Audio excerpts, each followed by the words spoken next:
Hello and welcome back to another video. Today I wanted to give my review on Love, Chunibyo and Other Delusions, the movie Take On Me. And I have to say, well, before I do, if you want to hit the like button, hit the subscribe button, as well as that cheeky notification bell to be notified when more videos drop. We're going to be talking about a bit more about anime reviews this year and stuff like that. But yeah, so let's talk about this. Now, I really enjoyed this one, and I will state this at the very beginning, that I watched the DVD version. I got very confused near the end where it jumps to and showed some of the stuff from the Rikka version. Now, I'd watched the Rikka version and I generally enjoyed that, but when I saw this, I was like, what? Okay, cool. So yeah, I got to that part where I was doing it. The entire whole plot of this anime, or this anime film, is the fact that you have the main cast, which is Yuta and Rikka, or Rikka, is it? And they want to be together, and I really need to watch the series, I really do. But when I was watching this, so I know that they're together, and it's been, I think, a year since they first kissed on the beach and stuff like that, or that they confessed their love for each other, and it hasn't really kind of progressed.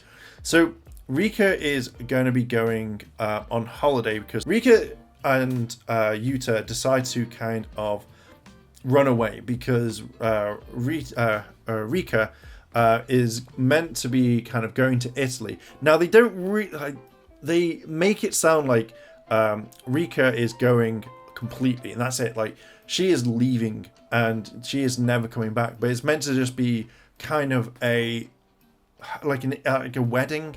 And it kind of got to me because they explain it, and I'm just like, why didn't they say that at the very beginning? But then you wouldn't have the kind of plot for the film and what this is. So it's about Rikka and Yuta going on, like, eloping and going on adventures where they go around from their hometown to Japan, and then they go to meet Rikka's mother, and then it ends up in Italy. That's the main kind of process of this film. But it's a really good one. And there are lots of different parts of this that made me laugh, and I generally kind of thought, this is interesting.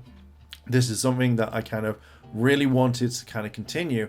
And you see some references to the series, which I now really want to check out. Now, as this kind of goes on, I really wish there was more imaginary battles. Now, I'm hoping someone in the comments can correct me. I'm guessing in the main series that there is a lot of kind of imaginary battles, and that's what it is. In the Rikka version, there is a ton of battle, like imaginary battles.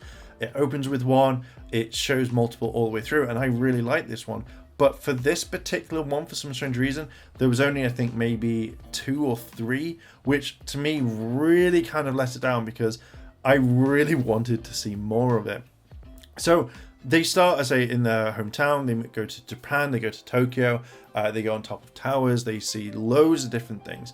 And it's nice, and there's a lot of kind of comedy in this, which just makes me laugh mainly. Shinka and Sane are like they've been blackmailed into all of this, and they have to chase them, Yuta and Rikka, around, and it just made me laugh, and especially when they get into certain situations where Tokyo has blackmailed them and said, hey, if you don't do this, then I'm going to show what you've done, you know, that innocent kiss that happened, to the point where you guys are now cuddling in bed, and it sends them around, and it's a sense of a chase, and I kind of really like that. Like, I would have liked to kind of more emphasize on some of this a bit more, because it would have worked perfectly in my eyes.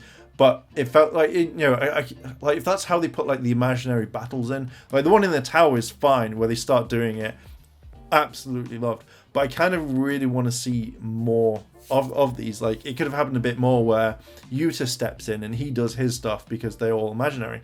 Now, I will say Rikka starts to annoy me quite a bit because you see how Yuta has changed, and he is thinking about, in the long run, about loads of different things, but he sees Rikka doing the same thing over and over again, and it sort of annoys me because she's not growing up, and that I think needs to happen. But when he puts the ring on her finger, that's when it all changes, and you see that she's coming to terms with growing up.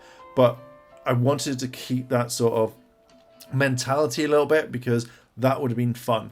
It just felt like at times when things got serious, Yuta had to step in and go, no, this is not working. Now, they come to a love hotel. I've got to admit, when they're traveling and wanting to place, they come up to a love hotel, and like, I think for the entire thing, when you see what goes through Yuta's mind, you just go, oh. Like in these sorts of things, you always see that sort of thing, and it just made me laugh because when the person that was looking after the place or was like cleaning up or whatever, she comes in and goes like, how old are you? Where Rita's like, oh, I'm 18, and Yuta's like, I'm 21 or 22, and they get kicked out. Generally thought that was really funny because it was more like, come back when you're older.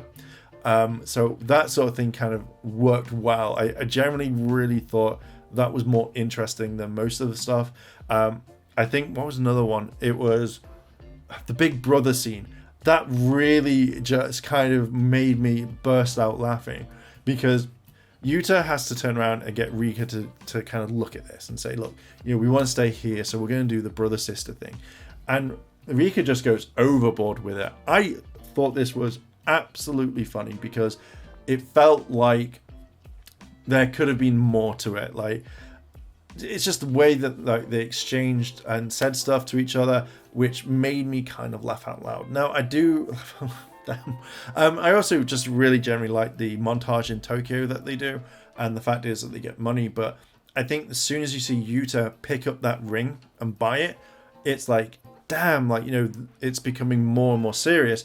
And then when he says, like, let's go meet your mother, she's like, why? He's like, oh, I just want to kind of ask to make sure that you see how it is. And I thought that was really awesome. Like, this anime shot up so quickly when it came to growing, and it'd be very interesting to see Yuta. Now, you see him very briefly what he used to be like when he was doing the, you know, the Dark Lord does this and uses his attack. You saw briefly, so I'm hoping the series, and again, if someone knows, please let me know if the series shows more of that side of him, because I would like to see that progression, because I've now seen him as the adult, so I know what he's going to be like, so he's not going to be stuck in these ways, and that I generally really kind of think is really cool. Going back to like the battle on one of the towers, like this like thing where everyone is kind of, you know, stop, and they're doing this imaginary battle. I really love that. That to me was stuff that you don't normally see. Like, you see it a lot, but because it's not real, it's like I kind of want to see more. And I love the fact that they kind of trick them.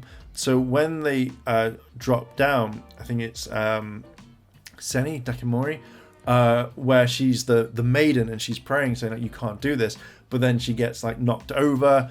And I just thought, do you know what? This is the typical thing where this is an interesting item. It's just so fun, where it's a fun movie. Now, talking about the DVD quality, for me, I have to now watch things on Blu Ray, or at least I have to stream at high def. When I was watching this on DVD, I found that it was very kind of blurry at times. Like, it looked like it'd been stretched out, so I don't know if that was my Xbox playing it, but it didn't feel like an anime, and it did put me off a little bit. But I kind of really like powered through because I really liked the story. I really liked what they were doing, and I thought this was just absolutely kind of like perfect for it. Now, as I said, I've probably seen the whole part of when they're on the train and they're kind of doing it, and Rikka leaves and stuff like that. Now, I'm guessing that's in the Rikka version. When I watched it, as I said before, I watched it and I went, I've seen this. Am I just reviewing the same film again? I'm very confused on this one. But in all, I was like, no, because this scene isn't like at the very beginning. There's a different scene where it's all real and stuff, and then at the very end, where you see her on the balcony, I was like, I'm sure I've seen this again. I'm sure I've seen it, and that kind of confused me a tiny bit. Kind of like ending all of this is, I really think that this is a great anime. I'm hoping that there's more to it. It's just not one series, 2 films, and that's it, because I generally really enjoyed this for the slice of life anime that it kind of is. I generally think that this film could have had more imaginary battles, and especially when you meet Toka, Yuta, and Rikka, especially at the kind of cafe. I really like the fact that they started talking, and you saw a little bit more. And especially like when they're like, oh, we're about to leave, and Toka stands up and goes with the kind of like her weapon, or like kind of her saucepan thing, ladle, and she's like, oh, you know, is it a fight that you want? And you kind of see it. Like, I was like, please, it would have been really cool to see it. But I do kind of like the conversation that they had, where Yuta and Toka did actually talk about things and saying, look, she needs to grow up, she needs to do this. And I love the fact that he steps in and says, no, like, you know, this is a thing that she has to do herself. You can't take this away from her. And you Toka does kind of like acknowledge this.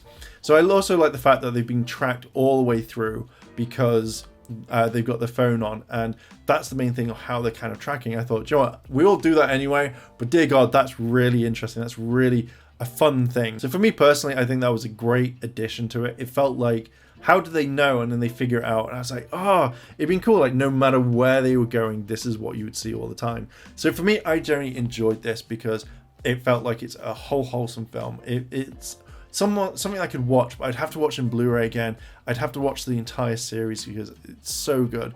I wanted to see more battles. That was the main thing. I wanted more battles.